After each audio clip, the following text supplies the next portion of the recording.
gradual e bem, eu acho que acredito que seja bem mais fácil compreender a partir do conceito de microjustiça. Então, o tema é abolicionismo penal, microjustiça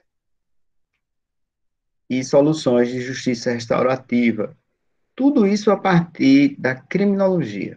Então, é muito raro, eu digo que é muito raro, existem autores, um momento aqui, eu vou até pegar um autor.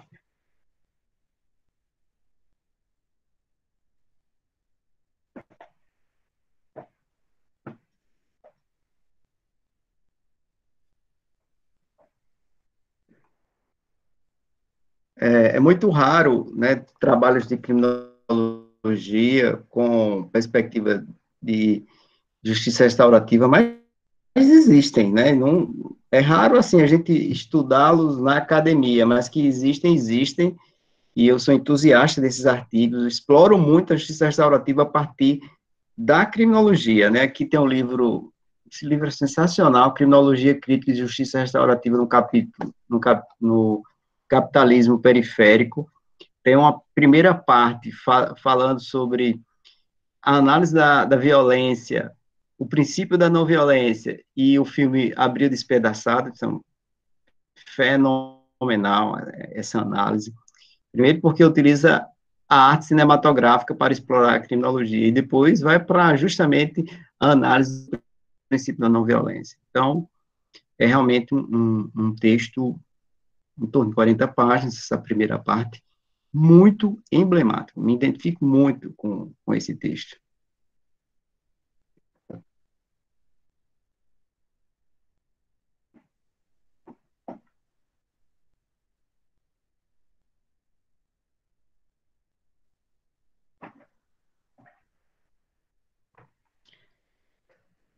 Fui procurar aqui o outro livro de Daniel Achuto sobre abolicionismo, mas, enfim, não encontrei justiça restaurativa. Mas, enfim, já passei para vocês, inclusive, o capítulo 2 para uma leitura e uma análise, em algum outro momento do passado. Falar sobre justiça restaurativa, não tem como separar justiça restaurativa de abolicionismo e abolicionismo também de criminologia crítica. E, e para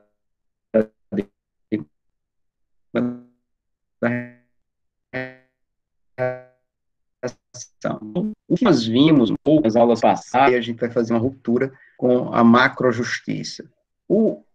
Nós já tivemos uma aula específica, né, eu passei para vocês uma aula específica de forma sincrônica, e sincrônica também eu falei, sobre a questão da formação da violência, no caso do Rio de Janeiro, que eu chamei ali de brisolismo criminológico.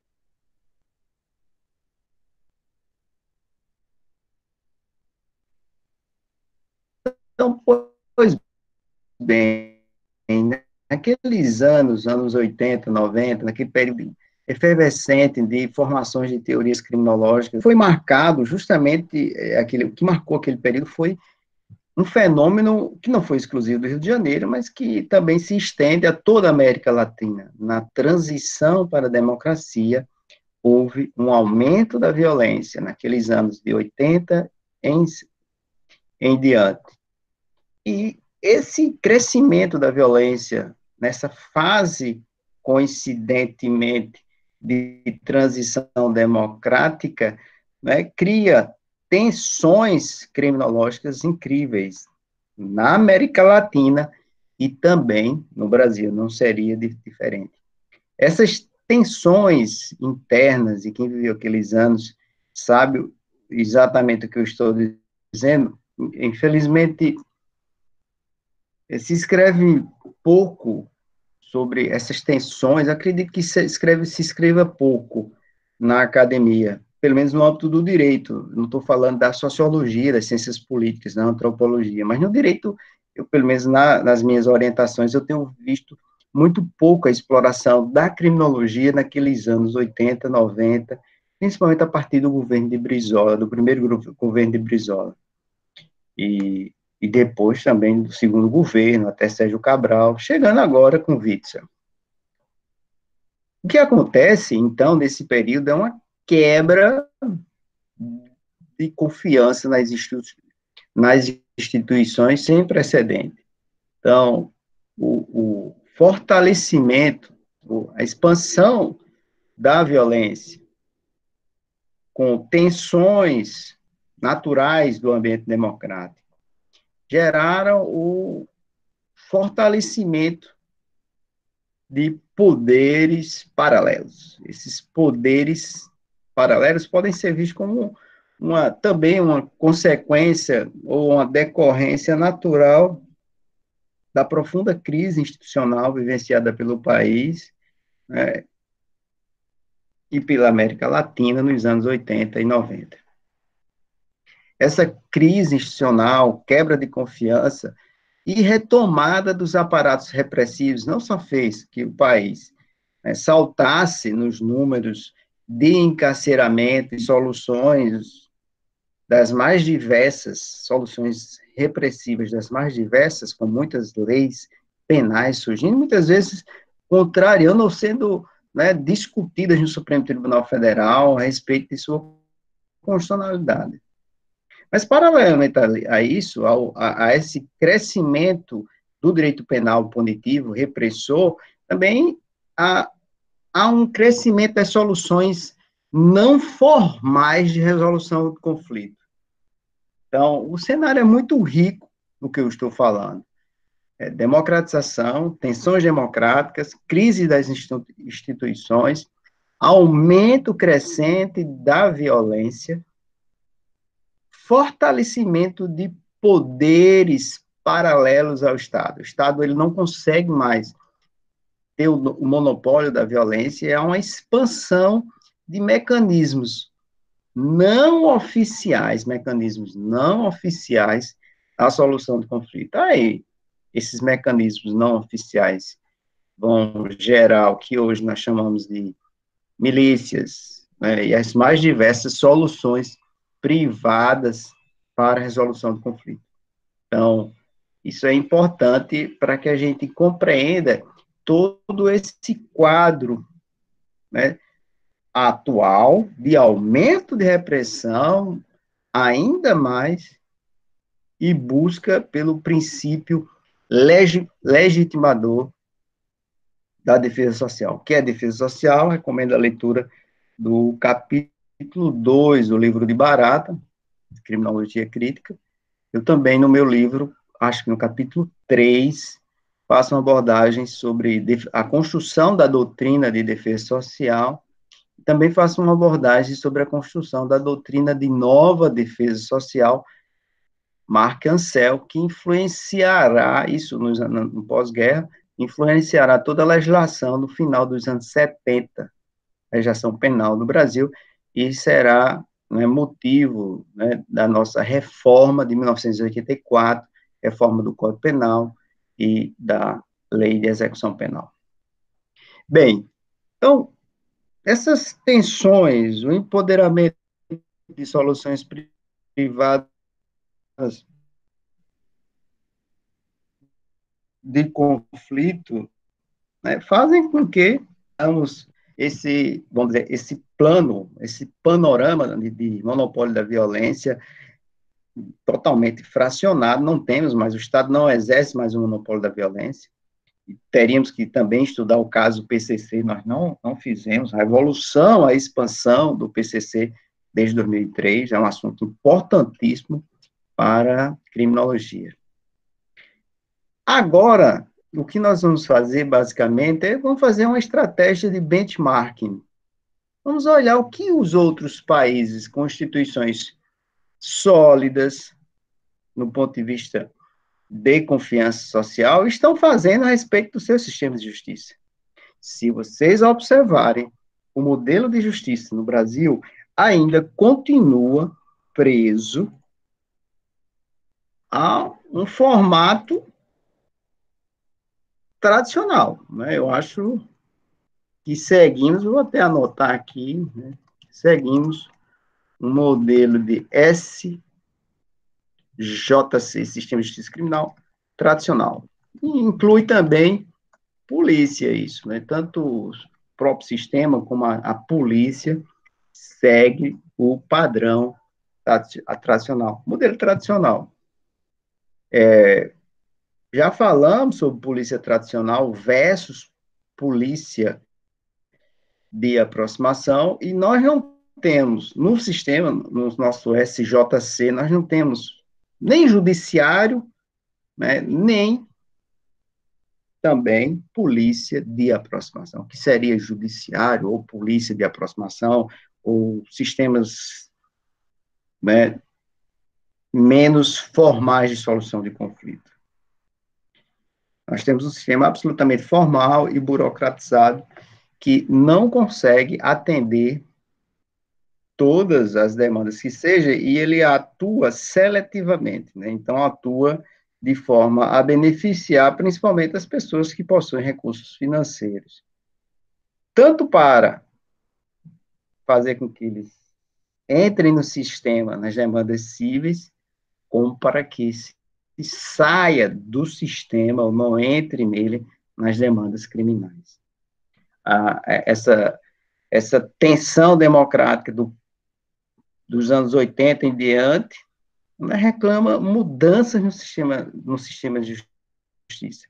Eu não preciso falar para vocês que são da área do direito, e mesmo os que não são, que há uma urgência para mudar todo o aparato do sistema de justiça, por uma perspectiva de justiça participativa, isso nos âmbitos do poder legislativo, isso no âmbito do poder judiciário e legislativo.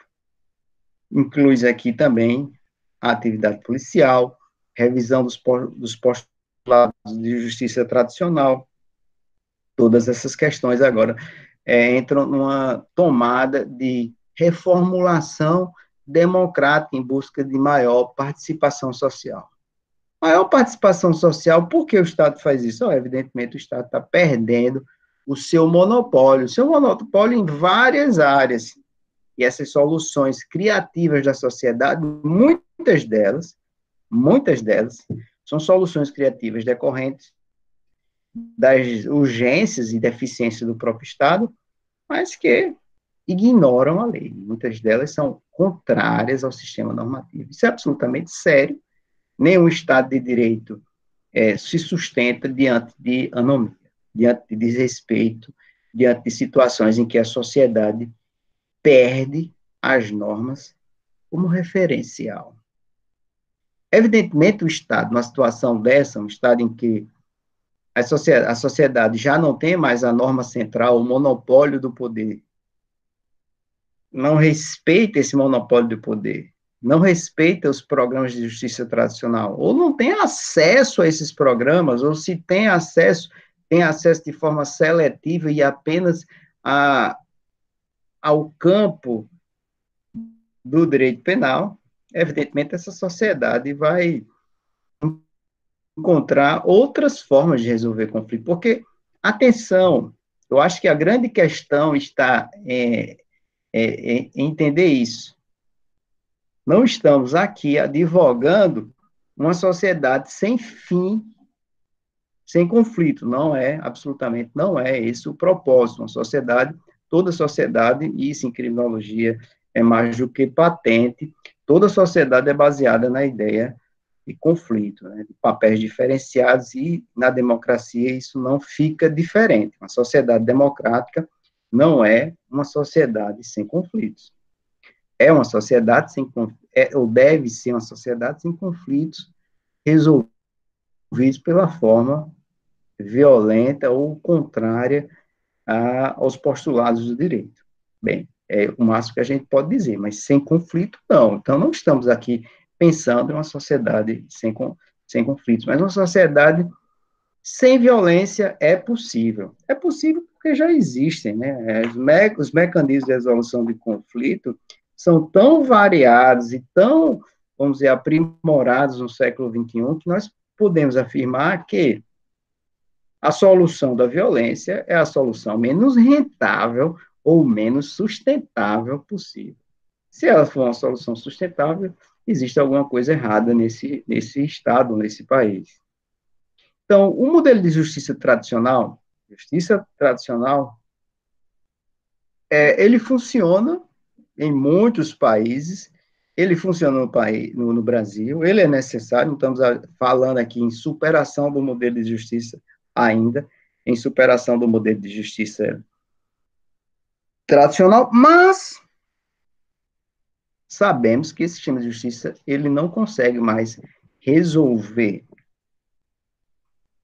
os conflitos decorrentes de desigualdades estruturais, decorrente do desequilíbrio, da distribuição desigual dos bens jurídicos penais, decorrentes, né, da falta de acesso ao poder judiciário, de, os déficits de justiça social, enfim.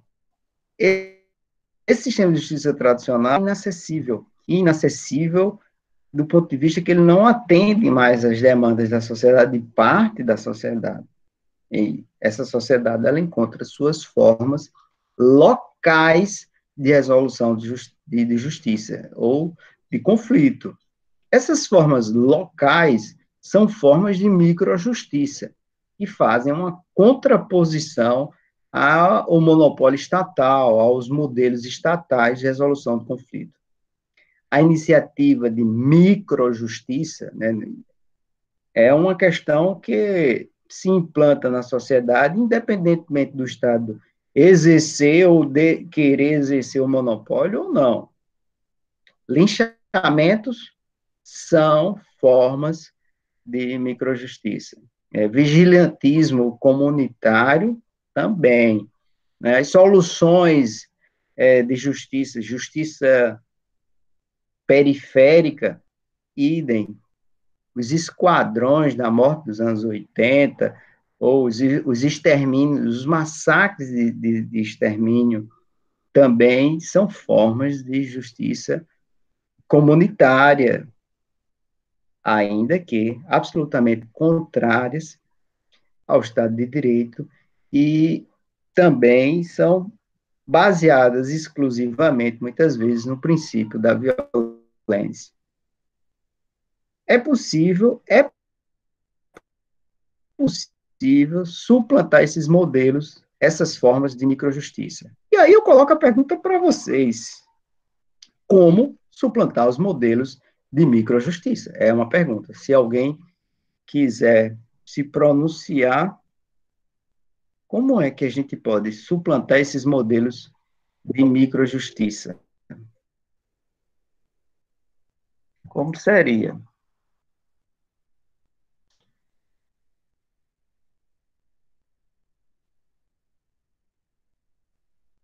E aí?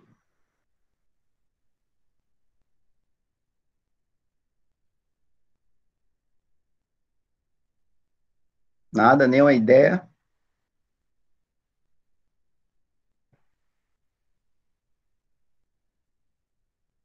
Hein, Vanessa? Como seria? Professor, eu acredito, em primeiro lugar, que esse sistema Vanessa, de ai, microjustiça. Oi? Professor? tô ouvindo, Ah, sim.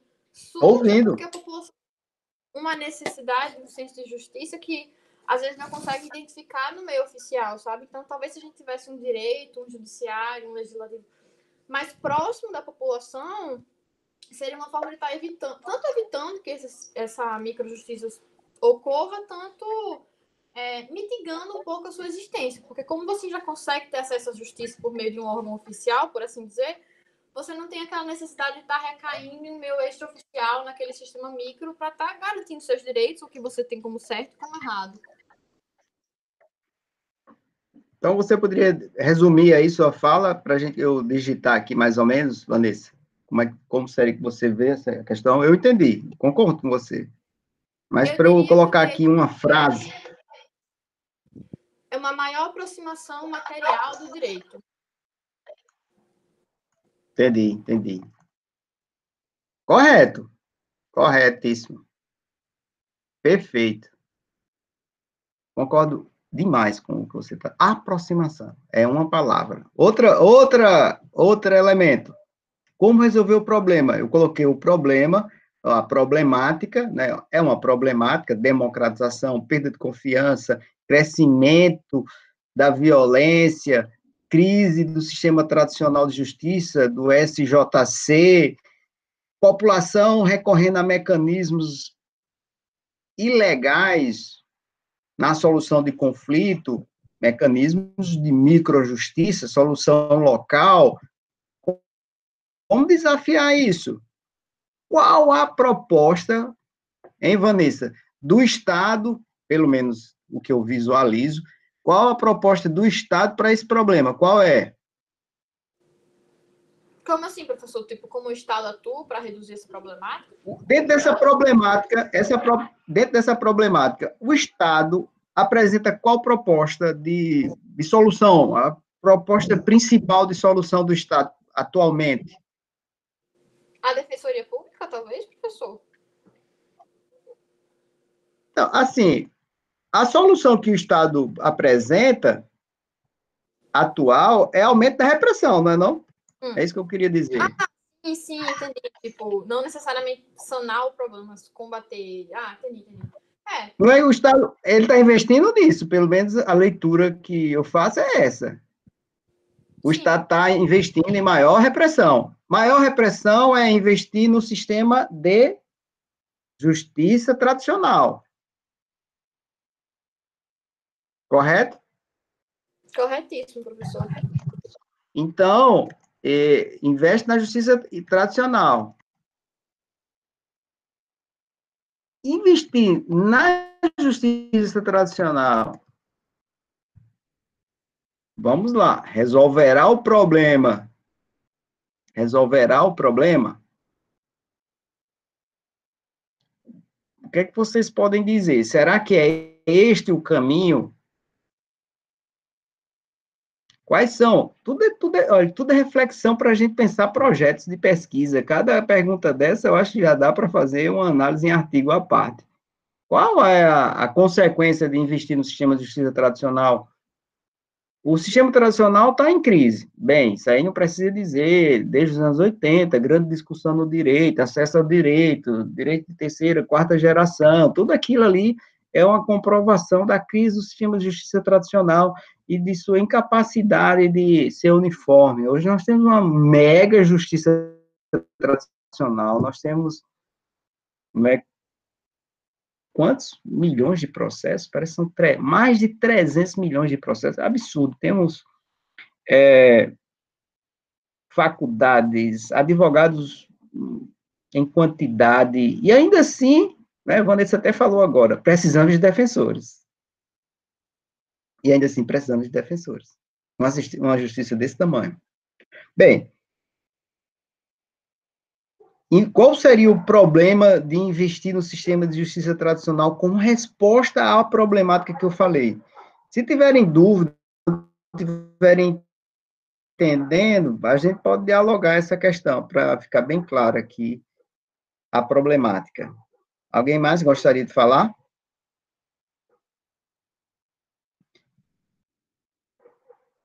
Vanessa falou aproximação. E aí, Vanessa? É possível o sistema de justiça tradicional aproximar-se? Professor, creio que não, porque o problema vai muito além da aplicação da justiça, porque essa justiça vem na interpretação de uma lei. Então, se você já tem um problema na formulação dessa lei, se a própria lei já é distante da sociedade, você muito dificilmente vai conseguir aplicar essa justiça de uma forma, digamos que, compatível com o ideal daquela sociedade, sabe? Então, é um problema que vai muito além. Perfeito. Mas sim da constituição do nosso direito por si só. Perfeito. Rezou na cartilha da criminologia. Qual foi? Você rezou na cartilha da criminologia. Crítica, professor? Crítica. Eu não sei se você viu o vídeo que eu passei. Você viu, Vanessa? O Sobre a criminologia crítica? dessa aula eu não vi ainda, não tive tempo. Pronto, então lá uma das questões centrais da criminologia crítica é exatamente isso que você está falando aí, né? Desconfiança com relação ao sistema normativo, a sua seletividade, os meios de produção da lei, como é produzida a lei. Então, se existem, pelo menos na visão crítica, se existem deficiências estruturais ou materiais nesse sistema de justiça tradicional, e que os criminólogos críticos no Brasil vão chamar até de racista, evidentemente, aproximar um sistema dessa forma da sociedade vai resolver o assunto? Não, não, acredito que não.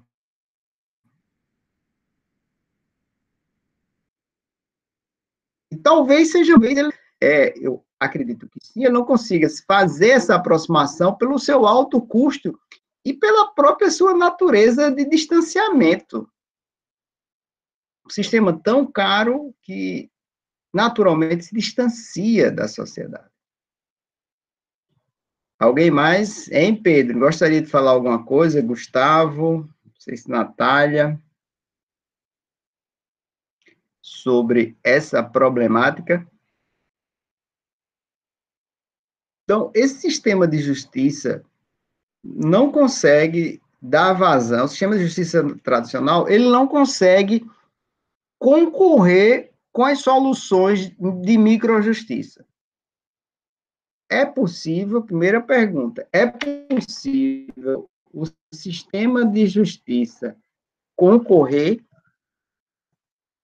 o SJC concorrer, quando eu falar SJC, vamos pegar o sistema de justiça tradicional, concorrer com a JM, ou MJ, a microjustiça. Vamos imaginar que o SJC seja uma grande empresa já estabelecida e solidificada no mercado. E a MJ seria o quê?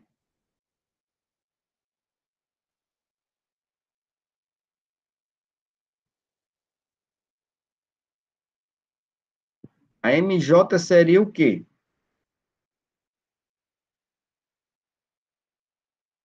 A microjustiça, são as soluções locais. Um pequeno empreendedor, isso mesmo.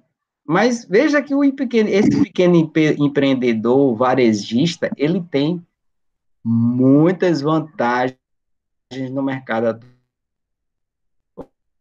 atual. Como se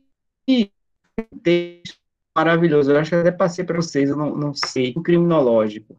É como se o Fordismo fosse o sistema de justiça tradicional e o Toyotismo fosse essa solução de microjustiça. O Fordismo, ele é centrado em grandes corporações, grandes empresas, grandes fábricas. Esse é o Fordismo, modelo Fordista de produção. O modelo toyotista é um modelo de alocação de recursos em muitas outras empresas. Eu tenho a empresa central e essa empresa central ela se interliga a várias outras empresas, fornecedores, que mantêm um padrão de qualidade da empresa central. Mas é muito mais desburocratizado. Então, é mais ou menos isso, assim, guardada, claro, a proporção, seria isso. Você tem um grande sistema tradicional, como fosse um único bloco empresarial, uma indústria, resolvendo todos os conflitos. Veja, isso não vai dar certo, né? Porque resolve todos os conflitos que entram ali dentro, desde a briga do vizinho até um assassinato. E no modelo da microjustiça, resolve com muita mais, né, vamos dizer, flexibilidade, né, com muito mais celeridade. É um microempreendedor, ele tem muito mais rapidez para as soluções. A microjustiça me parece uma tendência dos mercados. Nós poderíamos até falar de uberização do sistema de conflitos. E parece que é o que está acontecendo, né? Se a gente pudesse comparar as empresas de táxis, que seriam o sistema de justiça tradicional, e todas representativas de todas as suas formalidades, foram superadas pela uberização, em cada um de si e por si próprio, o seu negócio. Esse é o cenário, e não é um cenário exclusivo da justiça, mas é um cenário mais abrangente da sociedade. Como é, então, que nós devemos enfrentar esse cenário? Podemos afirmar que o monopólio da solução de conflitos subsiste? Pelo menos, essa é a minha tese, inclusive, literalmente minha tese no doutorado. O monopólio da justiça subsiste? É uma pergunta.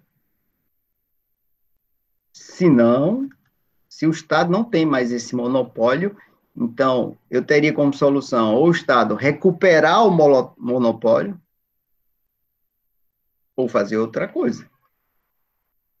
Eu acredito que fazer outra coisa é melhor do que tentar recuperar esse monopólio. Nós não estamos mais na era do Fordismo de resolução de conflito. O século XXI ele veio justamente para mostrar o rompimento ou a quebra do monopólio da solução de conflito. E o Estado já sabe disso. Né? O Estado já sabe disso. E, claro, os líderes do Estado, os líderes, os agentes políticos que exercem a liderança desse Estado ou do Estado, eles devem entender as dimensões da complexidade do que eu estou dizendo aqui.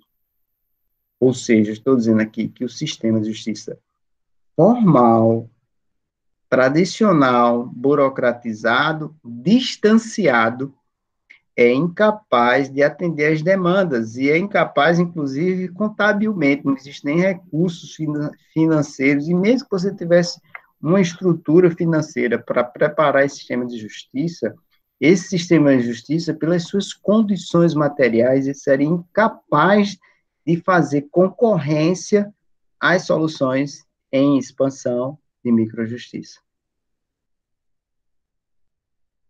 O empreendedorismo.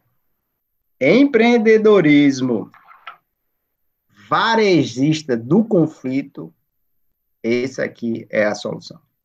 Bem, é a solução dada pela sociedade, ou por segmento da sociedade, não vou dizer toda a sociedade, mas segmentos da sociedade, principalmente aqueles segmentos que mais sofrem com desigualdades estruturais e com as dificuldades que impedem o acesso ao judiciário. Esse é o nosso desafio. Como o Estado já reconhece, de certa forma, e reconhece pelos mais diversos meios, que ele é incapaz de exercer o monopólio da justiça criminal, ou o monopólio da violência, sabendo que está em expansão a formação de grupos, né, representativos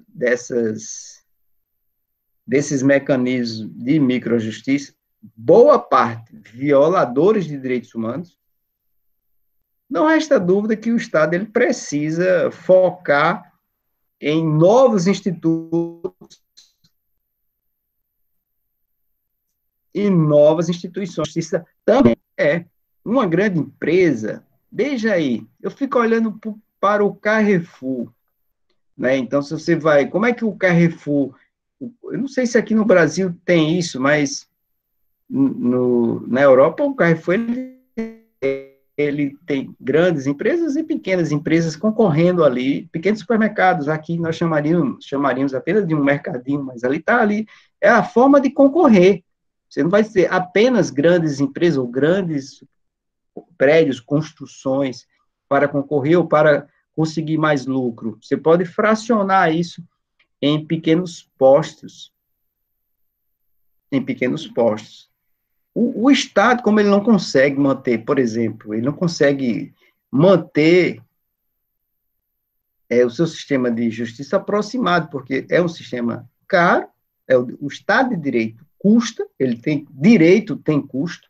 Eu estou aqui bem na análise econômica do direito.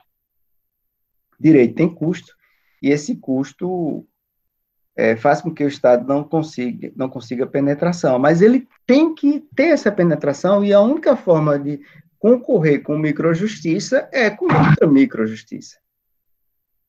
E aí as grandes questões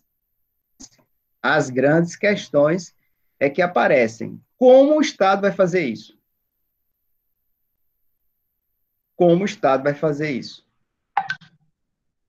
Como implementar as soluções de microjustiça? O que é que vocês me dizem? Vamos lá, vou colocar o problema exatamente do que eu quero dizer. O Estado deve deixar a sociedade entregar esse poder de microjustiça à sociedade?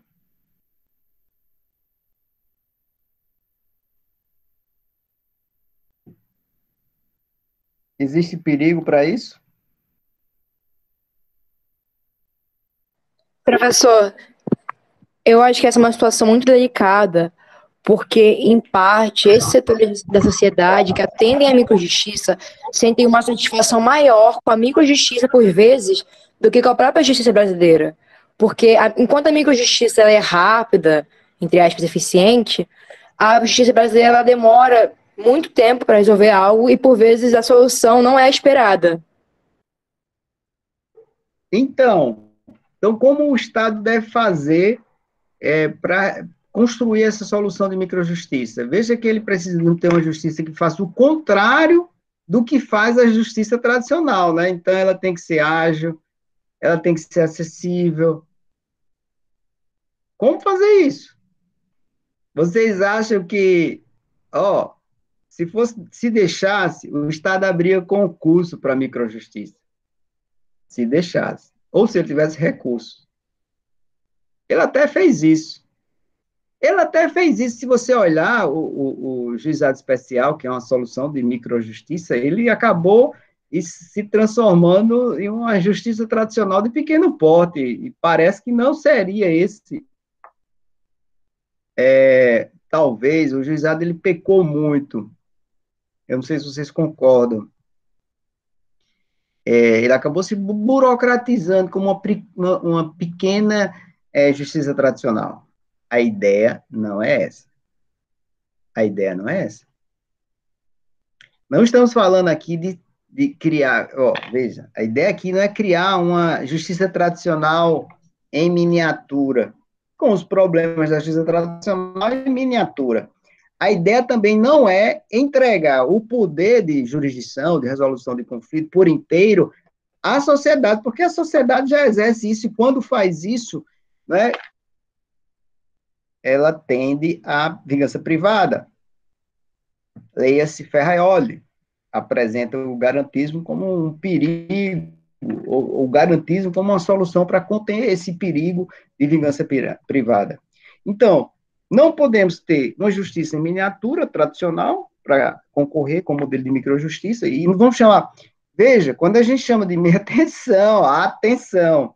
Quando eu chamo microjustiça, não entenda esse micro, pelo menos eu não entendo, talvez alguém entenda, microjustiça como uma justiça micro, pequena. Não é isso. Não é isso. O micro aqui está no sentido de, não de quantidade, mas de qualidade. Teríamos que... exatamente, Melissa. Os tribunais do crime é uma solução de microjustiça. Perfeito. Né? Nós temos isso como emblemático, inclusive o próprio PCC tem seus tribunais do crime. Então, é uma justiça muito ágil. As organizações criminosas, todas as organizações têm seus tribunais que se espelham, né? Inclusive os tribunais do crime do PCC, eles têm uma fase de debate, que é uma fase equivalente ao nosso sistema processual, e também eles, hoje em dia, não o PCC do início, mas hoje em dia o PCC evita as soluções de violência. Olha, veja bem, a não violência é um princípio até que se norteia o PCC. A não violência. Então, E aí? Vamos lá, vamos pensar como é que eu resolvo esse problema, porque não é um problema simples de resolver. Eu preciso encontrar competir com esse sistema, e a solução passa por uma justiça que não seja, não é uma justiça, não pode ser uma justiça do Estado, em miniatura, que eu vou ter os problemas do Estado em miniatura, vou ter as mesmas questões, e também não pode ser uma justiça comunitária no sentido mais puro. A solução está nas duas coisas. Ter solução, a solução comunitária, mas com alguma vinculação a propostas estruturais do Estado.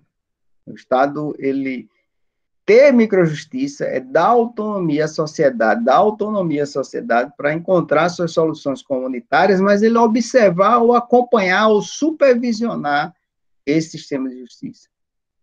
A isso, nós damos o nome aqui no Brasil, na Europa, nos Estados Unidos, enfim, nos países eurocêntricos, nós damos essa restaurativa. E existem várias formas de pensar a justiça restaurativa, e aí vamos ter que deixar isso para cursos à parte. Mas seria isso. A justiça restaurativa não é uma justiça do poder judiciário. Não é uma justiça em microjustiça tradicional. É uma justiça autônoma ao modelo de justiça tradicional, mas não é autônoma do ponto de dizer que são totalmente independentes. O judiciário supervisiona essa solução de microjustiça para garantir postulados democráticos, pelo menos isso. A formação de seus facilitadores, os seus objetivos, alguma aderência ao Estado de Direito. A ideia é essa. O princípio é esse. E aí nós estamos diante dessa justiça de aproximação, dessa justiça de aproximação. Tem alguma formalidade, mas ela não é mais centrada no monopólio da violência. Ela não substitui o sistema tradicional. Ela não substitui. Então, não vamos dizer que a microjustiça ela vai superar a macrojustiça. Se isso acontecer, bem, pode ser que aconteça. Pode ser que aconteça, não será agora. Né? Mas acredito até que não existe, pelo menos, previsão nos horizontes próximos, de médio ou longo prazo, de superação.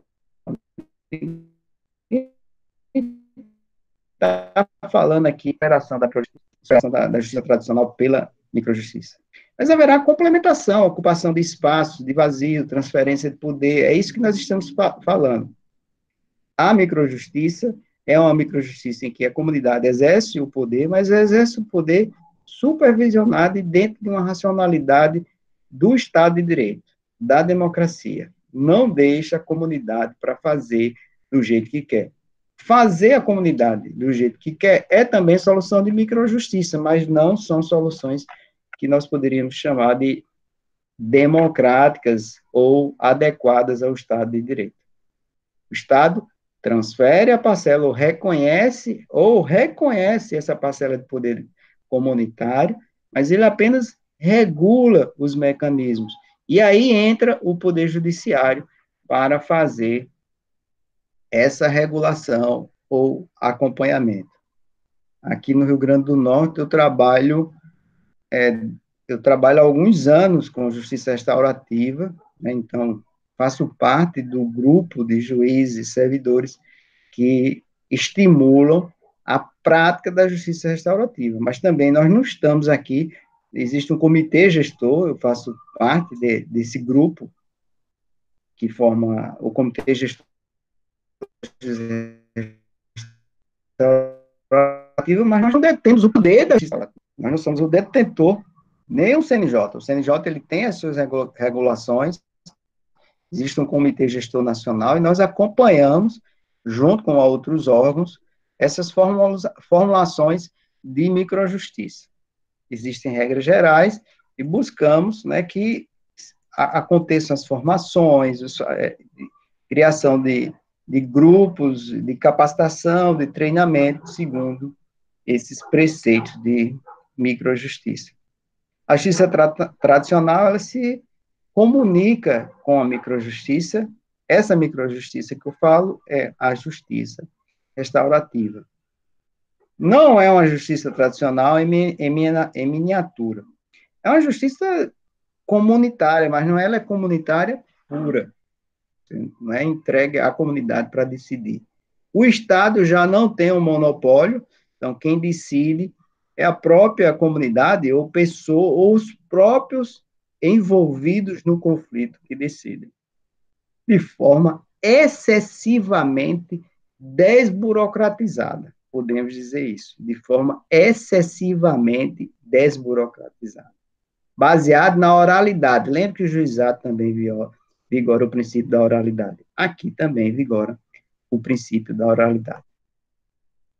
E o governo dessa microjustiça só está em início. Nós começamos aqui no Brasil, oficialmente se reconhece como 1995 como o início da microjustiça. Essa microjustiça... Professor, sim, licença. Sim, pode falar.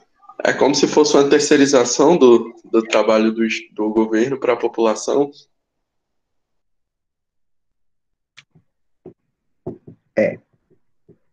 É como se fosse isso. A gente está usando esses termos, mas, certo? É como se fosse isso, uma terceirização. O Estado ele não detém o monopólio, ele não tem a jurisdição, ele não diz, eu vou dizer, mas esse nome, terceirização, é como se fosse o modelo tradicional, ele é heterocompositivo.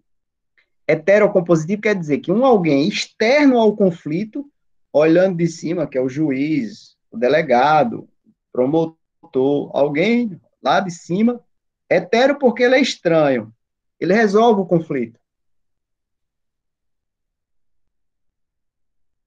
Aí, no modelo de microjustiça, ele não é hetero, ele é autocompositivo. Então, quando você diz, hein, Gustavo, é importante para a gente entender isso, quando você diz, será que é igual a uma terceirização? Eu diria o seguinte, não é... Eu entendi o que você quis dizer, eu concordei, mas assim tem que entender que, na verdade, a terceirização é o próprio sistema de justiça tradicional.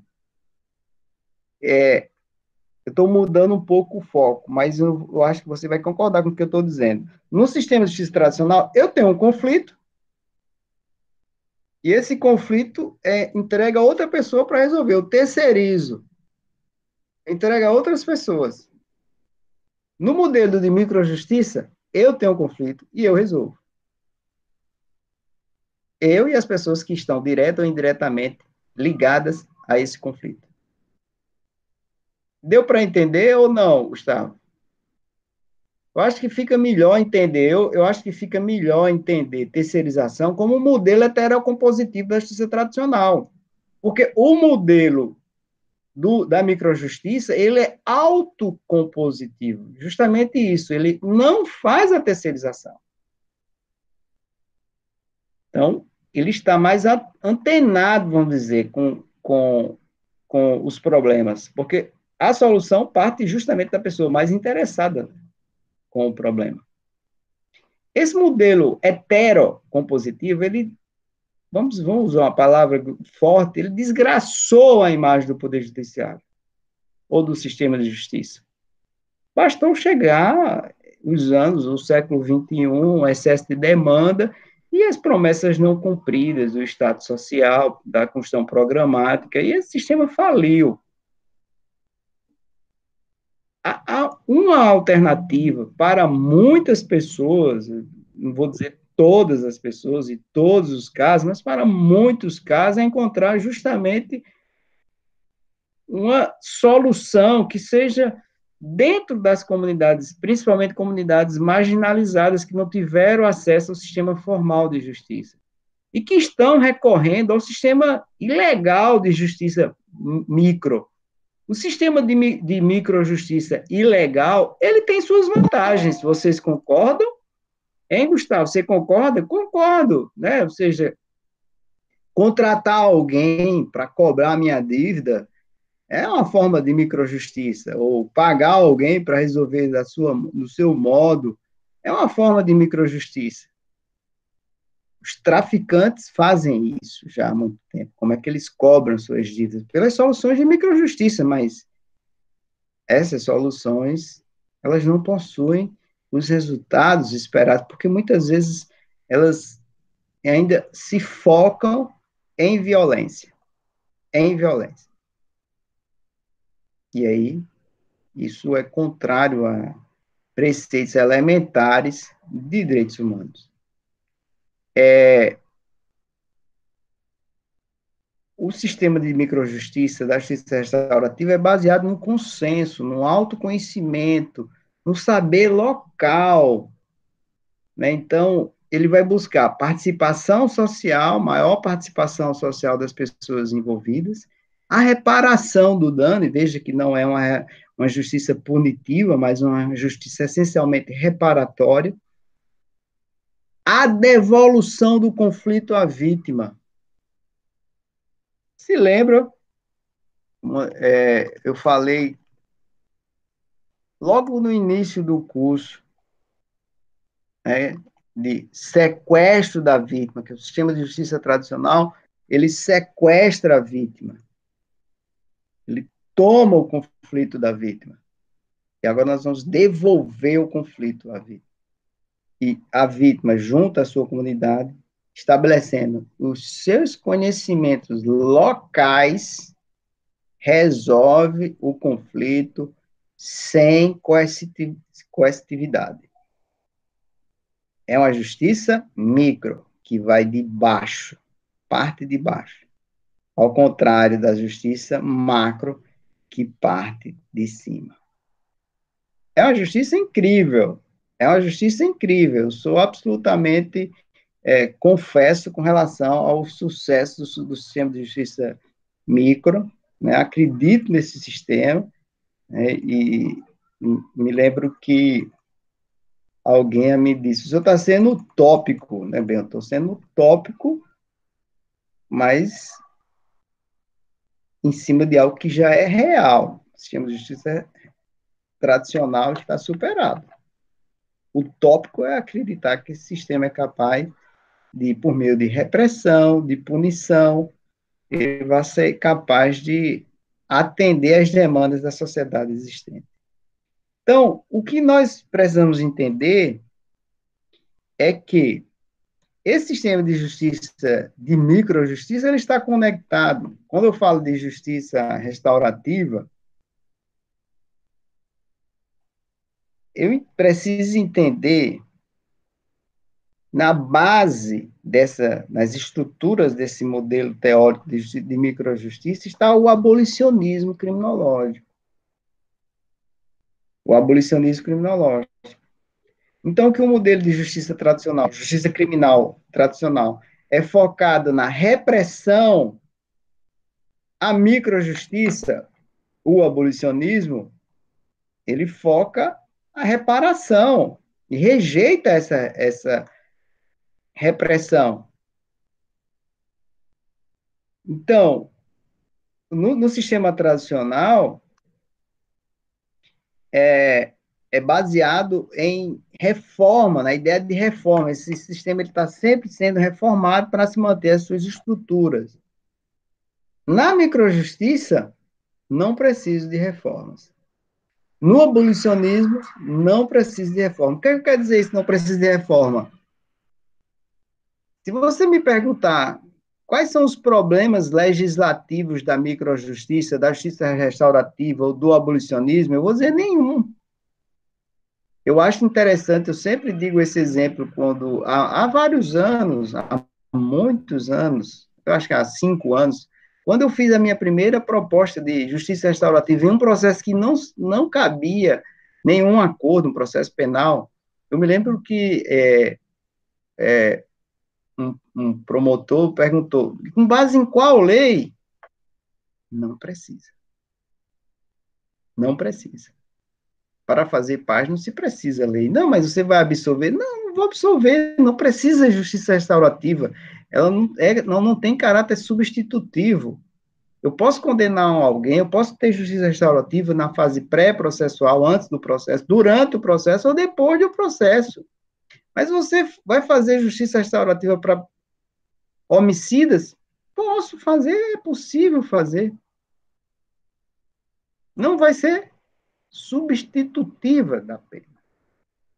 Isso é que é o detalhe.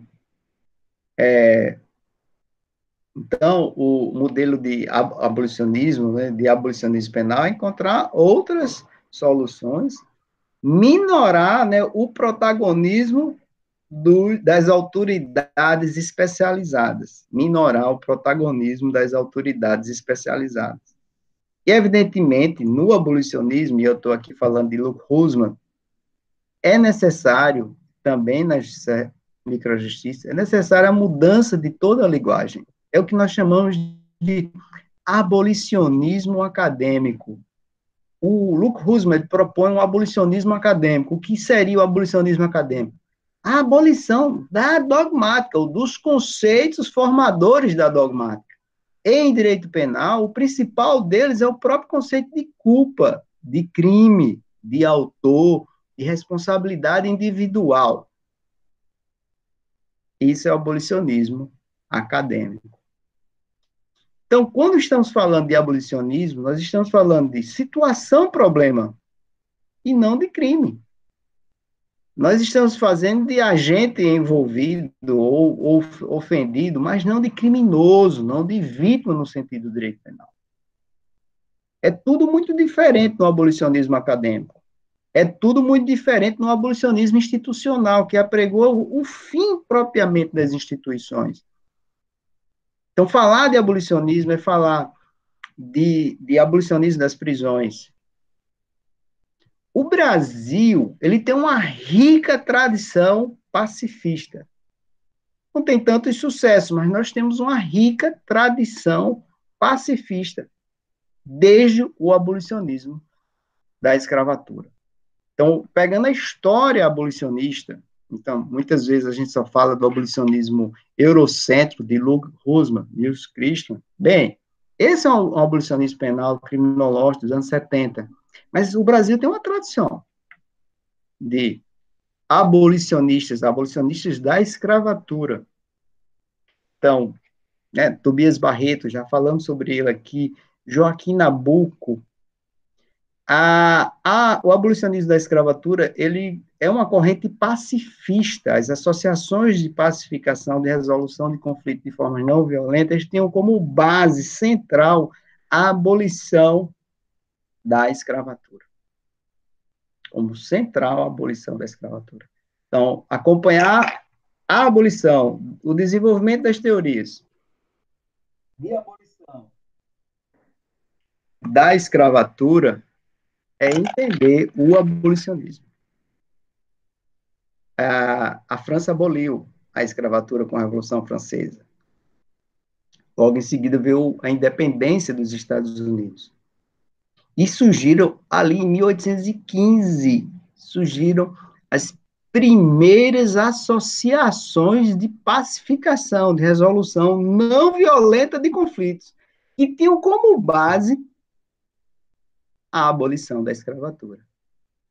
Infelizmente, essas associações de resposta não violenta, inspiradas lá na Revolução Francesa, elas se dividiram em correntes, né, e não foram suficientes para impedir a Guerra de Secessão. Foi a guerra mais sangrenta dos Estados Unidos em território nacional. Desde então, até hoje, continua sendo a guerra mais sangrenta. Mas nas grandes discussões da Guerra da Secessão estão as sociedades de resposta não violenta. E são essas sociedades de resposta não violenta que, né, se expandem para a Inglaterra, e da Inglaterra elas chegam a Gandhi. Na Índia. Thoreau, o princípio da desobediência, é uma referência para Gandhi.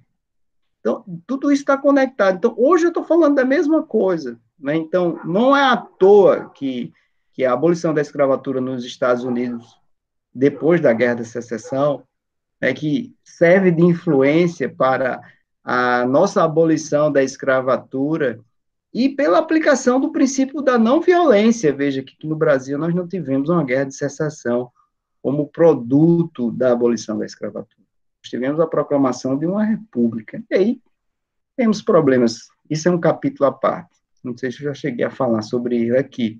A influência do positivismo, positivismo científico na resolução de implantação de nossa primeira república, a República Velha. Mas, enfim, não quero falar sobre isso agora. Bem, é o que a gente está falando agora. Nós estamos falando de princípio da não violência. Estamos falando de resolução do conflito pelas formas que sejam paralelas às soluções de microjustiça. Estamos falando de abolicionismo acadêmico. Então, quando eu falo de abolicionismo, de abolição da escravatura, a gente tem que ter muito em mente as palavras de Nabucco.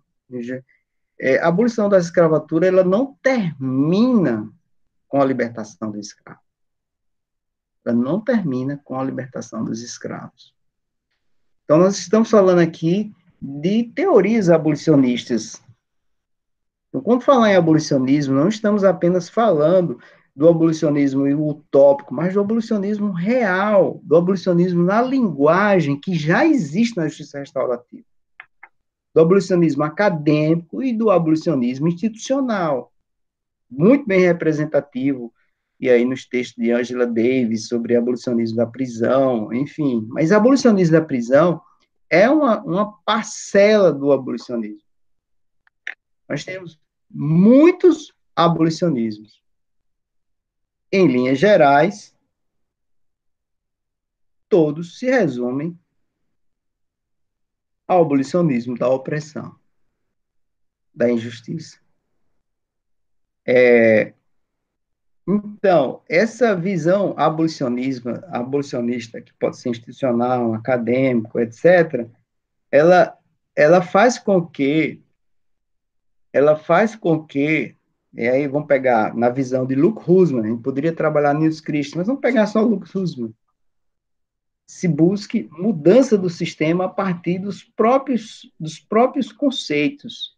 Então, a ideia de descentralização da justiça, ou seja, mudar a justiça para fórmulas descentralizadas, mecanismos descentralizados, participação ativa da vítima, mas também do ofensor, coisa que não existe no sistema tradicional. Eles, tanto vítima como ofensor, são reificados, são objetos. E mudança, né, de toda a linguagem do sistema de justiça. O abolicionismo de Luke Husman vai trabalhar a ideia de linguagem abolicionista. E aí não podemos falar da importância que tem um autor chamado Marshall Rosenberg, pelo menos aqui em Natal, a gente trabalha muito no Brasil também, sobre comunicação não violenta. Já cheguei até a fazer cursos para policiais na área de comunicação não violenta. É uma área, nós temos muitas pessoas aqui no estado especializadas nessa área. É preciso abolir o crime, a culpa, mas como é que se faz para abolir o crime? Olha o que Luke Husman diz. Vamos primeiro abolir o sentido que damos ao crime. Como se faz para abolir o crime? Vamos abolir primeiramente o sentido. Veja que é totalmente diferente do que diz o sistema de justiça tradicional. Como é que a justiça tradicional pretende abolir o crime?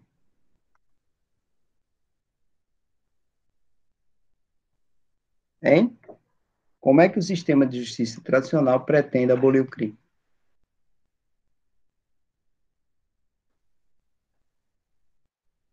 Primeiro, acredita que é possível implantar a paz, é possível uma sociedade sem crime, e pretende abolir o crime com mais repressão. Abolir o crime, abolir a violência com violência. O abolicionismo que não tem nada de utópico, bem, pode ser dito até pelos penalistas, mas eu não acredito que seja utópico, porque a gente já pode trabalhar imediatamente. O abolicionismo, ele abole o crime já a partir do próprio conceito de crime. Acabou o crime. E agora nós temos situação. A situação, problema. Muda completamente, né, a dimensão de como a gente enxerga ou trabalha os atores. O sistema tradicional é criminoso, a vítima aqui são os participantes dessa situação. Não há mais criminoso. Não há crime. Não há profissionais especializados nos conceitos. Na justiça tradicional, também não existe esses profissionais especializados. Existem facilitadores. E é como eu me coloco nas aulas, né? Como facilitador pedagógico, utilizo muito os preceitos de justiça restaurativa. Como professor ou facilitador pedagógico, eu não tenho nada a dizer a ninguém. Eu não tenho nada a dizer a ninguém. Aí digo isso constantemente. Em muitas aulas que eu participo, alguns alunos, aulas de pós, eu estou dando aula de pós, alguns alunos se contrapõem ao que eu estou dizendo. Eu simplesmente digo, eu não tenho nada a dizer. Não sou um modelo, eu não estou fazendo um modelo de justiça dogmático, eu não estou dizendo alguma coisa que deve ser seguida ou obedecida. Só estou facilitando a sua compreensão de justiça restaurativa. Então, o facilitador de justiça restaurativa, ele não se apresenta dizendo o que deve ser feito. Quem se apresenta é o sistema de justiça tradicional, o juiz formal do SJC. No sistema de justiça restaurativa, sequer existe juiz. O juiz ele pode aparecer para homologar um acordo, mas ele não sabe exatamente o que é que foi debatido ou discutido durante as sessões de justiça restaurativa. Ele apenas tem acesso ao extrato com o resumo das conclusões e das soluções dadas, né, pelas partes envolvidas. Somente isso. Isso é que é importante. E aí ele homologa e dá o resultado que for ao caso. Não há, bom, veja, enquanto no modelo de justiça tradicional o conceito de reincidência é um conceito problemático, que todo o sistema, a eficiência ou a eficácia do sistema é medida pela quantidade de crimes que acontecem, né? Quanto menor a residência, mais eficaz. Esse não é um problema para o modelo de justiça restaurativa. A justiça restaurativa, ela não é baseada na quantidade de casos. Eu posso ter vários casos voltando ao Poder Judiciário. Enquanto ele não for resolvido, ele vai ser tratado. Ele vai ser tratado pela maneira adequada. E pronto. Isso não diz se a justiça é mais ou menos eficiente. É a complexidade do caso que exige. O modelo de resolução, né, existem vários meios ou mecanismos ou métodos para alcançar os conflitos em justiça restaurativa, né? Ciclos de debates, ciclos de construção de paz, mediação, conciliação, né? Sentenças, modelos de sentenças comunitárias, familiares, etc., etc. Então, é uma justiça desburocratizada e rica nas soluções, e o saber utilizado não é o saber acadêmico, mas é um saber local, é a própria experiência local da situação. Eu sempre digo, né, que do caso, lembro muito o caso do juiz da Zona Norte aqui, Roswaldo Toscano, que aplicou uma experiência de justiça restaurativa em um processo de roubo, e no final, né, o assaltante descobriu, o dono da padaria descobriu que o assaltante era filho do amigo dele. E ele conhecia o assaltante. Ele não sabia que era, descobriu em uma sessão de círculo restaurativo.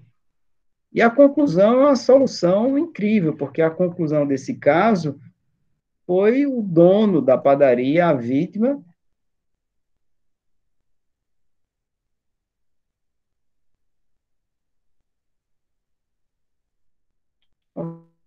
oferecendo mais de microjustiça. Pode dar, o sistema de justiça não daria uma solução como essa. Então, nessa visão de justiça, né, na ótica de Luke Husman, pelo menos de forma sintética, é isso. Não sei se vocês gostariam de falar mais alguma coisa sobre isso, completar.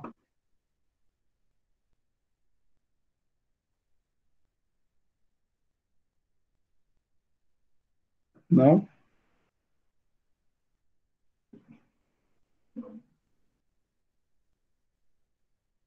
O, no modelo de justiça restaurativa, então, todos participam, enquanto no modelo tradicional, réu, acusado, testemunha, eles são coisificados, eles atuam como objeto para avaliação de alguém que está por cima. Na justiça restaurativa, essas pessoas, eles são participantes ativos, eles contribuem, inclusive, eles podem, né, sugerir aos participantes ali qual seria a solução para o caso, pode chegar a uma conclusão, a própria testemunha, ela não está ali como objeto contra alguém, ela está ali representando a comunidade. Eu vou colocar aqui um slide, só para a gente passar alguns tópicos, né? Então, essa justiça,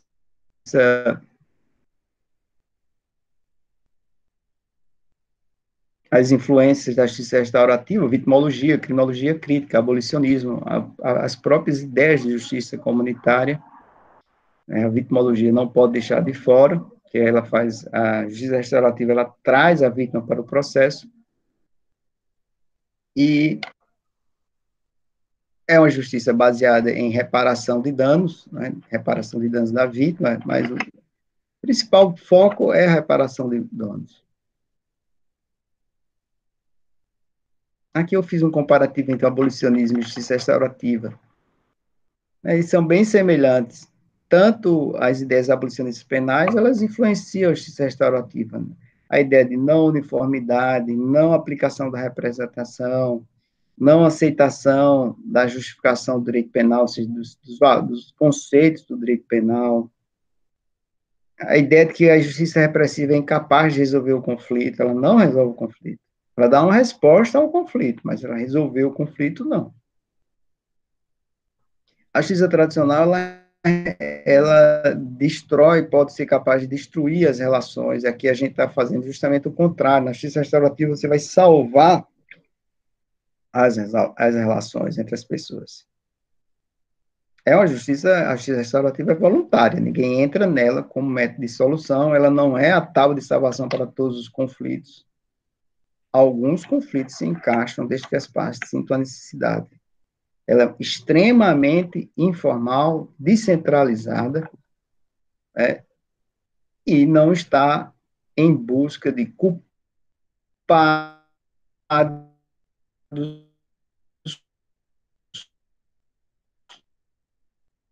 Então, na justiça tradicional, se busca o que aconteceu, descrever todo o trabalho do juiz é em torno da descrição do que aconteceu.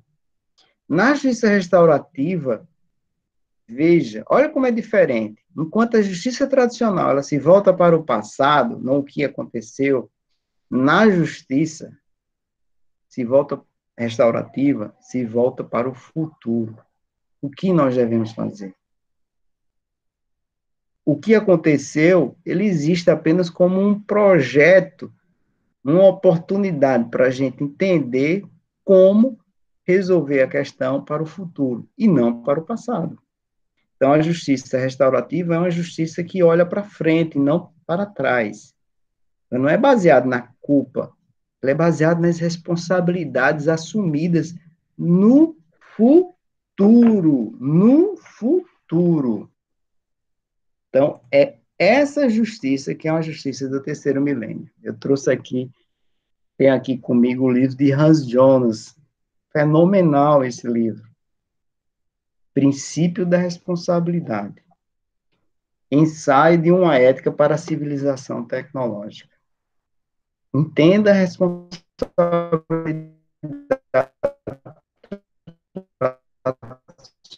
com a responsabilidade para o futuro. Essa é a responsabilidade da abolicionista, é a responsabilidade da microjustiça, é a responsabilidade do modelo de justiça restaurativa. É isso que nós alcançamos ou procuramos. Como fazer projetos, como desenvolver ideias, esse é o desafio. Esse é o desafio, como desenvolver projetos dentro dessa perspectiva de microjustiça.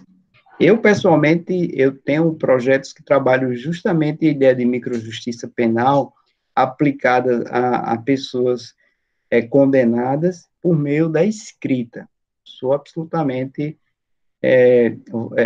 entusiasmado com essas ideias, tanto de remissão de leitura, mas especialmente no meu campo de atuação como do judiciário, me entusiasmo com as soluções de escrita. Felizmente, as estruturas não permitem, né, mas sempre a gente, de passos lentos, estamos construindo essas soluções de microjustiça penal aplicada na área, um corte muito específico na área da execução penal, por meio da escrita. Entusiasmado com isso. Pelo menos há uns 5 anos a gente trabalha essas ideias. Mas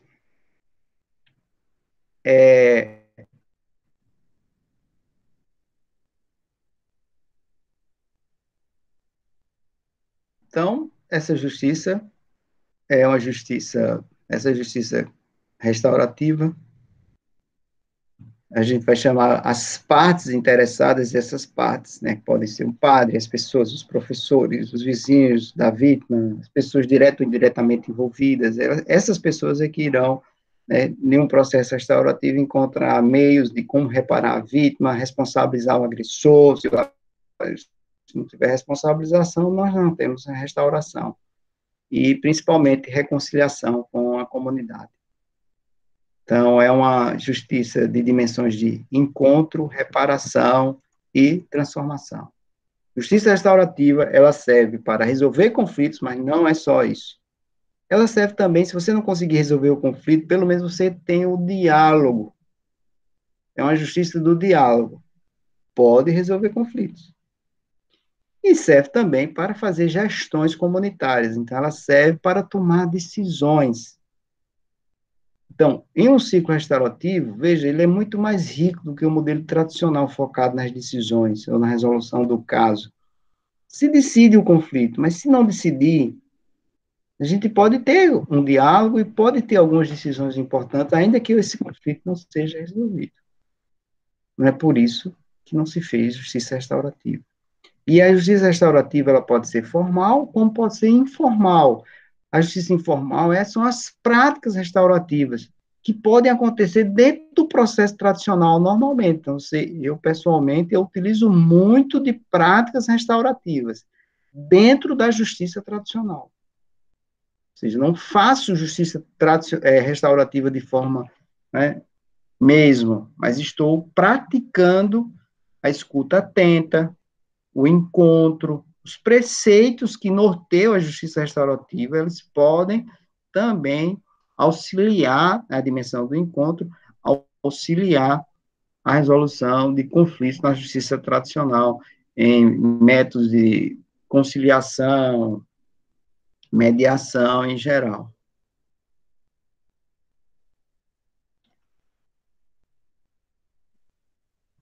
Eu acho que é isso. Eu acho que é isso. Dá para a gente ter uma visão. Se eu sentir necessidade, eu ainda posso gravar mais alguma coisa, mas acredito que não. Pelo menos agora eu não estou sentindo. Alguém tem mais alguma coisa a falar?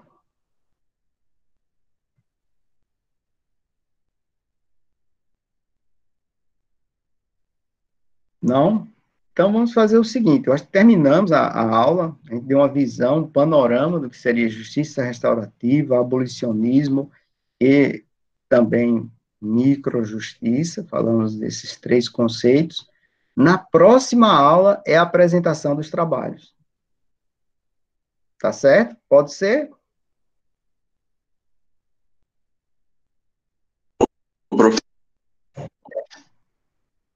Última avaliação, pelo fato dela ser livre. É, exatamente. Aí eu queria que vocês apresentassem esses trabalhos, essa produção livre. Mas seria uma produção livre sobre o quê? Qual que é o tema abordado na disciplina? Produção livre. Metodologia livre e produção livre. Aí, na próxima aula, a apresentação desses, que é o compartilhamento de qual é a sua produção.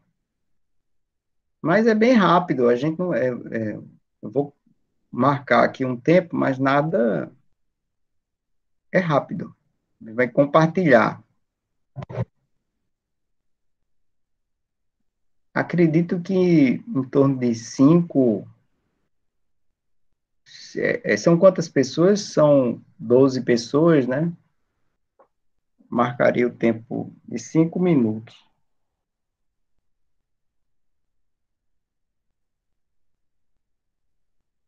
para cada. É só uma apresentação, um resumo, uma apresentação de cada um do seu projeto, do seu trabalho, de sua atividade. E também envia pelo CIGA, tá certo?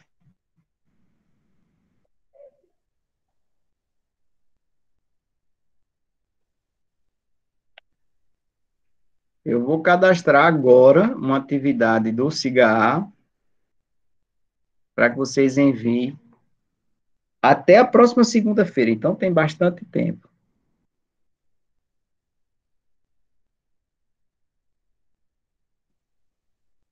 Envie pelo SIGA até a segunda-feira.